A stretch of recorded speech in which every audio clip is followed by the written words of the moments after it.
It's optic season, folks. Everyone's talking optics, and I got two of the biggest hitters in the industry. Holosun 507 Comp, Trijicon SRO.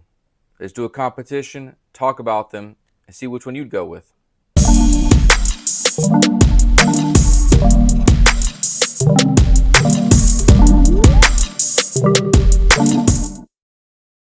What's up, everybody? Welcome back to the channel. And yes, we are going to talk about some optics. I've got the Trijicon SRO, which I've put thousands of rounds through. I actually have a few of them.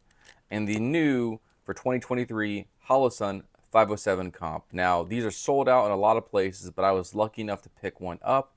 Actually, pick up more than one at the folks at Brownells. So first of all, thank you to the family at Brownells. If you're not following them, you're not shopping there, you're missing out on a lot of opportunities to save some bucks. And as always, at Brownells, use code BOP10 at checkout. Saves on almost anything possible. Now, unfortunately, it will not work on either of these because some manufacturers don't allow discount codes, but check out Brownells, check out that code BOP10 and save me some money at checkout. I just said checkout way too many times. Anyway, moving on. So we're going to talk about the Trijicon SRO and the Holosun 507 Comp, do a head-to-head comparison. I'll put some information on screen to talk about each one and let you decide which one's the best for you. I have my feelings on each one, and I'm going to talk about my experiences with them. So let's first talk about the SRO. Okay, so this is the Trijicon SRO. If you're new to the red dot game, Trijicon is one of the biggest players in the market, widely regarded for the durability and getting a lot of government contracts. So this Trijicon SRO was released in 2019, and it is made in the USA. So I know a lot of people determine what they're buying based off of where things are made. This is made in the USA. This Trijicon SRO is made of 7075 T6 forged aluminum, and it has this matte black finish, so nothing super shiny, won't reflect anything in the sun.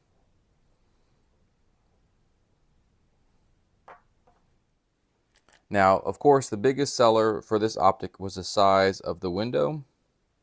And you can see the reticle there as well, the red dot. So the size of the window, let's talk about that. The window for the SRO is 22 millimeters high and 22.5 millimeters wide. So a very large window for field of view, helps you pick up this red dot very quickly, and is widely used as a very popular option in the competition field. The SRO does come in 3 different sizes for MOA. This one here is a 2.5. It also comes in a 1 MOA and a 5 MOA dot. MSRP for the Trijicon SRO is over $700, but you can find it at Brownells for $540. So if you're looking for a very large, very durable, competition-style red dot optic with the RMR footprint, Trijicon SRO you can find at Brownells for $540. So you can see how it fits on the top of a Glock optic that's cut for the RMR. Doesn't hang off too much off the sides here. Nice, good fitment. From the top side, you can see that the optic body is very close to the ejection, or where the barrel ends right here. Something to consider. I've seen many people be concerned about the optic glass taking damage from shell casings bouncing back onto it. I have not had that problem in the past. I have had it hit the optic window, but it hasn't damaged anything. Overall, the Trijicon SRO is a very solid optic. I have personally not had any issues with it malfunctioning or damaging.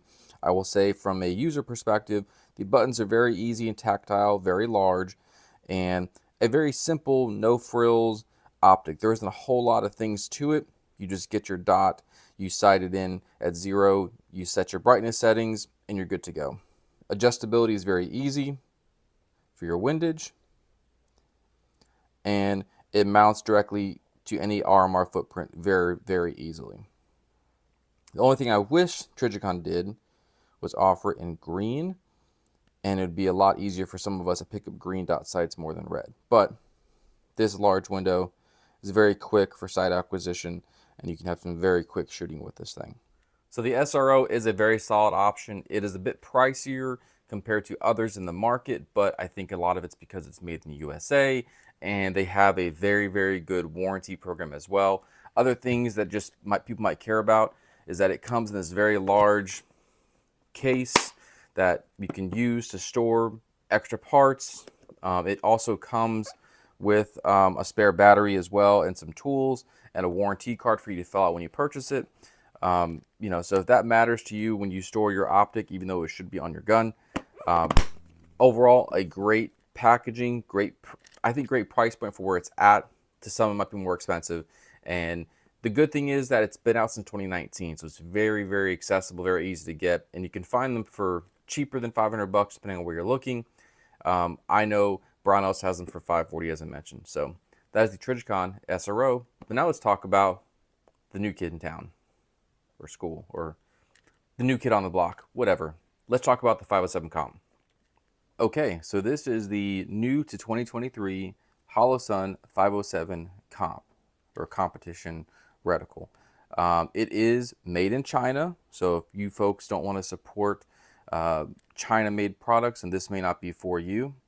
It is also made out of 7075 T6 aluminum. However, it is in an anodized black, so it does not have the matte black finish that the SRO has. It's anodized. Still seems like very durable quality. I've had Holosuns in the past. I have a Holosuns on my smaller guns as well, and I really enjoy the quality of them. So the materials are very good. The dimensions of the Optic are rather simple, 1.8 inches long and 1.3 inches tall. So same height as the SRO, but a little bit wider. So let's see what that looks like on a gun here. We'll do the same size Glock. So this is a Glock 19 cut for the RMR, and it doesn't seem to hang off too much. You can see there. Let me just get that to focus for you guys. It's not going to focus. Okay.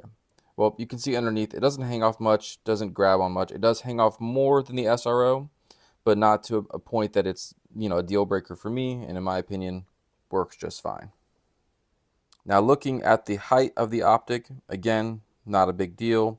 Similar height to the SRO, which actually says the exact same dimensions, but what's really, really nice that I enjoy is if you can see where the glass meets up on the slide.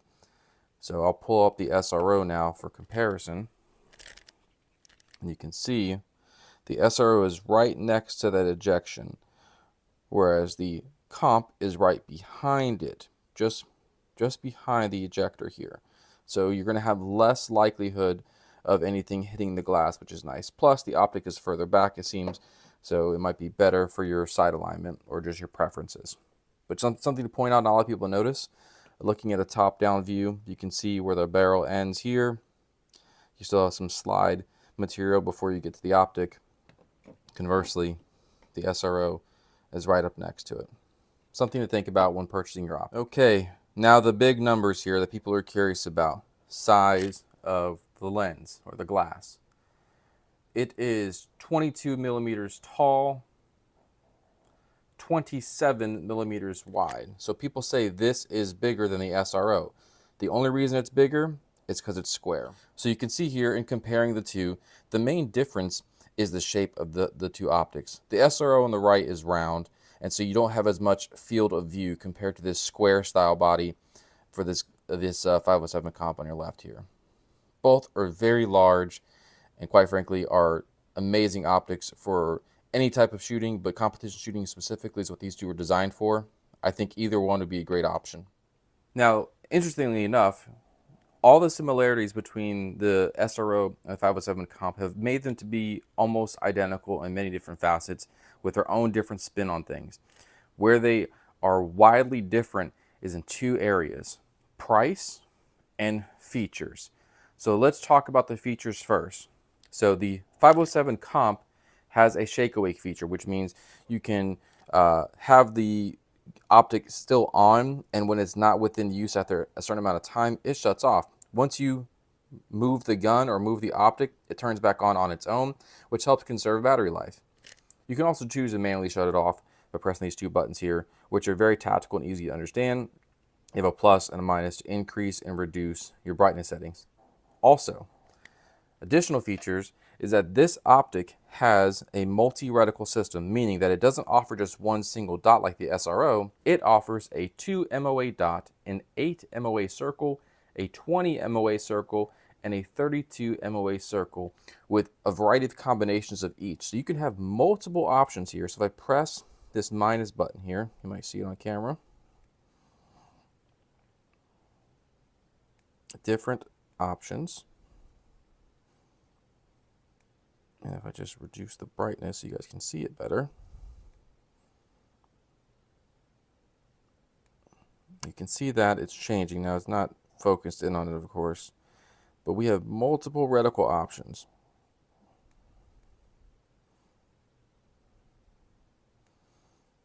If I can get to focus on it, you might actually see what it looks like. It's not going to do it. Sorry about that, folks. You can see it on their website. There's multiple reticle options, 4 different reticle options, and a variety of combinations of each reticle option combined. You can have the 2 MOA dot inside of the 8 MOA circle, or the 2 MOA dot inside of the 20 MOA circle, or the 32 MOA circle, and a variety of other combinations as well. Additionally, this optic also comes in green, which I have on my Glock. How great is that? So, as I mentioned before, I wish the SRO came in green. 507 comp does come in green. There's a difference in price for sure. And let's talk about the price. So, the red 507 comp comes in at $369 at Brownells. If you want it in green, only $30 more at $399. Now, MSRP for both these optics is well over $400, almost $450.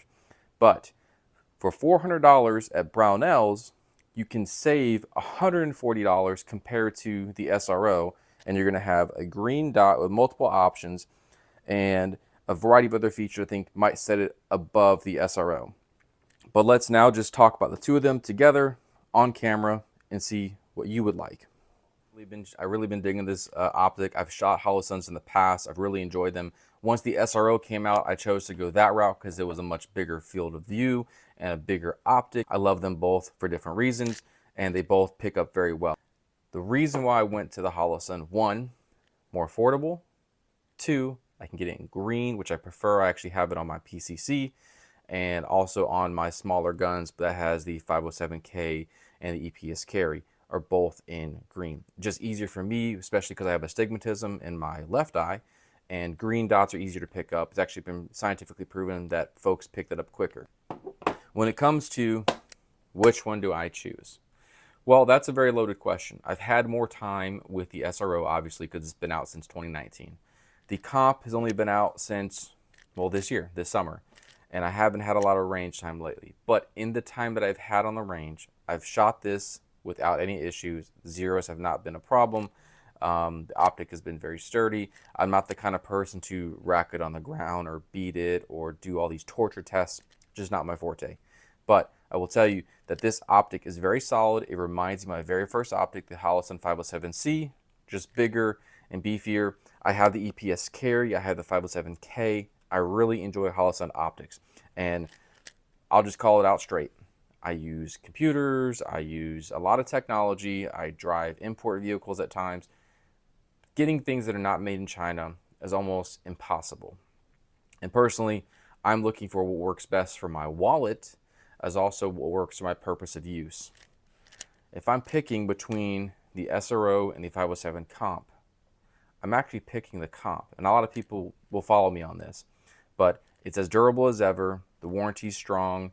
It's got a lot of options on it. Some that I don't even need or want to use. But I can tell you, if you're the kind of person that wants to take a red dot like this or like this, and let me just point it out here because I have extras, like these, you can actually mount these on carbines and rifles, no problem, with the appropriate hardware to mount it.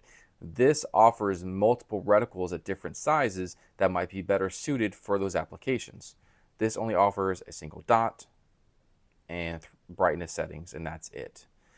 3 brightness settings. That's about it. I think that you should consider what works best for your wallet, but also what you can trust.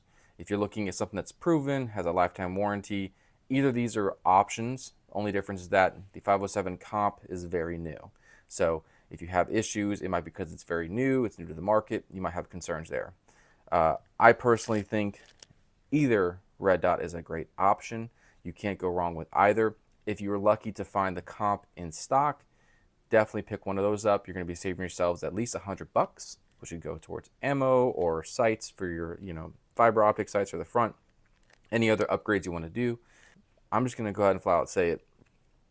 For the price, for the functions, for the options it's available in, the Holosun 507 comp, I think, is the far more superior optic. And that's not by saying much. We're talking a dead heat race, neck and neck. These two are the top of their field. And it's more like 1A and 1B. I'm happy with either. I'll shoot both. Okay, that was a lot. And I got to tell you, I enjoyed putting this video together. I've had a lot of people ask me, since they knew I had the comp, what did I think? And I will tell you all, I'm not the type of person to just give opinions out after just looking at something. I want to try it, give it its fair shake, and see how it performs. So, if you enjoyed this video, please hit like. I need to know if I'm doing a good job, and that lets me know if you're enjoying videos like this. If you do like videos like this, please consider subscribing. My channel's been growing very fast in the past couple months, and I appreciate you all joining me. I post videos every week, so definitely subscribe. I'll be trying to post more videos more frequently as I get more content to make. And if you have any questions, you have an opinion, you don't like Chinese-made products, you should probably not use it on your phone because it's probably made in China. But if you have a question, if you have feedback, any comments, drop a comment down below. Let's talk, let's chop it up. And let's just talk as a community, keep growing and sharing with this knowledge. I appreciate you joining me for this week's video. I'm actually recording this on my birthday, August 31st, so happy birthday to me. And my gift to you all is a little controversial optic video.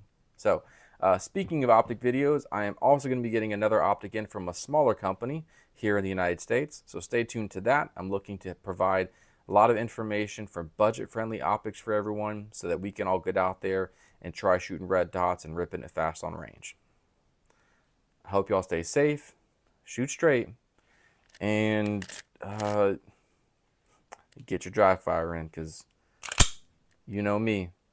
This Django FET 19 and this Holosun 507 comp, we are going to get our reps in because we got a range day coming up in the near future. And I'll be recording that and sharing it with you as well. Y'all be good out there. Peace.